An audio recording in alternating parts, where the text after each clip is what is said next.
Hi guys, this is matoke in peanut sauce. So easy to make, so let me show you how I made it. Start by adding oil to your boiled beef, and then after that you're going to go ahead and add your onions.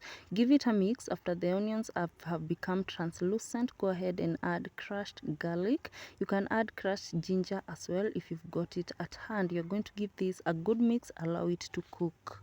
And after the mixture is cooked, at this point you can add your favorite spices. I'm going to write down the ones that I used, and then you're just going ahead to mix everything together, ensuring that you incorporate everything well. Be sure to season everything with salt after adding your spices, and then go ahead and add fresh onions, fresh capsicum, and dania, that is coriander. You can use also coriander spice if you've got it at hand, and paprika. And then you're going to just mix it, mix, and after that go ahead and add beef broth, and then you're going to give this a good mix and allow the tomatoes to cook on low flame.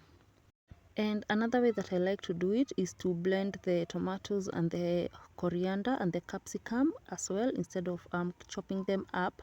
So after the tomatoes have cooked at this point, like you see here, give everything a good mix. And this is the point where you check for salt if it's okay and adjust it accordingly. And after that, my peeled green bananas, and that is matoke. You can mix with a little bit of tomatoes, but I like them to be matoke only. So just go ahead and mix until the matoke and the beef and the spices come together nicely.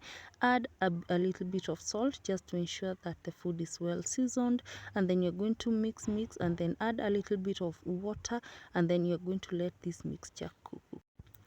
And there's also another way of cooking matoke. If you like, just boil the matoke before peeling them. It becomes so easy to peel. And if you've got peanut butter, just go ahead and add 1 tablespoon or a good amount of peanut butter, depending on the amount of matoke that you are making.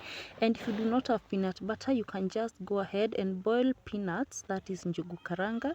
You're going to boil them and then just blend them. So that mixture is what you add in here, and it works very well in thickening the stew. So just mix, ensuring that the peanut butter is incorporated well into the mix. And as you continue to cook, be sure to keep checking for water to ensure that it is enough, and also for seasoning, just to ensure that you do not over season your food. And you can see the matoke is cooked. I don't like it to be mushy, so as soon as the matoke starts to break when testing with a spatula, I just know that it is ready to be served. And at this point, you can decorate with fresh coriander, that is fresh dania, if you've got it at hand. And this is one of the easiest meals that you can put together for lunch or for dinner. And mine was ready to serve, so I just served mine like you see here. And then on the side, I put also juice that I have already shown you guys how to make this juice. If you haven't watched, that video is here on my channel, and the meal was ready. Thank you for watching. Bye bye.